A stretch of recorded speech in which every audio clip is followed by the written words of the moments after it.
So, having finished a short discussion on finance, let's talk project management and critical paths because they're really important for understanding how and when you can finish a project and whether it's going to meet your customers' expectations.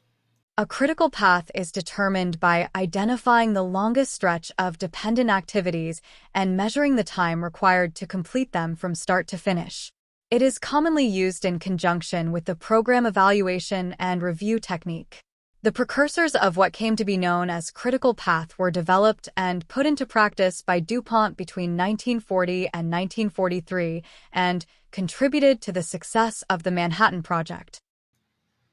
So, in my career, I did a critical path analysis that got me in a lot of trouble, actually. I had a colonel yelling at me, explaining to me that the analysis I had done for the critical path was wrong. And no matter what I showed him with my figures, he didn't want to hear about it because he said he had a more experienced person at a different location who had done that analysis, and I should understand that I had made a mistake. By way of teaching me, he sent me with a more experienced scheduler to verify my analysis, which said the project was 3 months behind schedule. The short version of the story is the guy came back and said, yes, the lieutenant's wrong. It's 5 months behind schedule. And the actual results were six. And this is a classic example of how people, when they want to hear something's going to finish on time, they look for the person who will tell them it is, and they will believe that person even if the numbers don't back it up. So, with that, let's go into what exactly is a critical path. Ava, take it away. The essential technique for using CPM is to construct a model of the project that includes 1. A list of all activities required to complete the project, typically categorized within a work breakdown structure. 2. The time, duration, that each activity will take to complete. 3. The dependencies between the activities. 4. Logical endpoints such as milestones or deliverable items. Using these values, CPM calculates the longest path of planned activities to logical endpoints, or to the end of the project, and the earliest and latest that each activity can start and finish without making the project longer. In the case of offshore wind farms for New York, items such as the ships that are needed to install, the concrete to pour, the wind generators themselves, these are all items that are going to have to be a part of that diagram. And there will be tens of thousands of individual pieces, and you can summarize them into a few critical pacing items.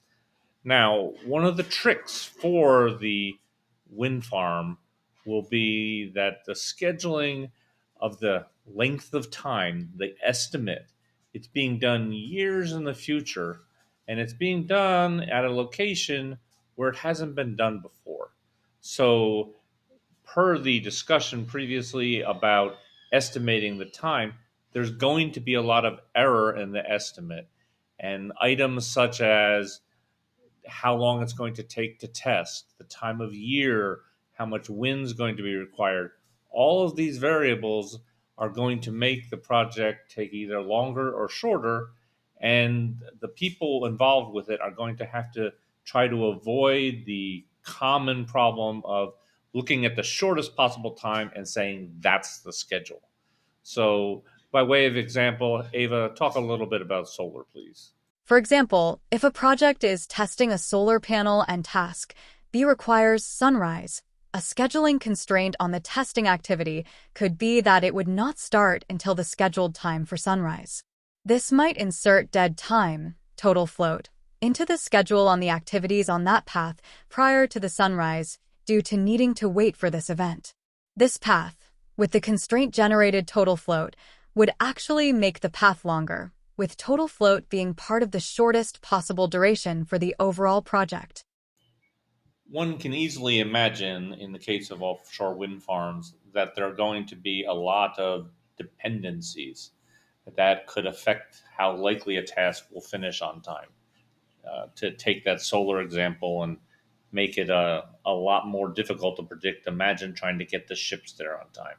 So I'm going to do some further breakdowns on experiences I've had with manpower constraints, equipment constraints, contracting constraints. One of the takeaways from this video is that you can already see the schedule is going to be complicated and there's going to be a real temptation to put down the shortest possible schedule. Now, companies will agree to that. See my warnings about what New York may be doing.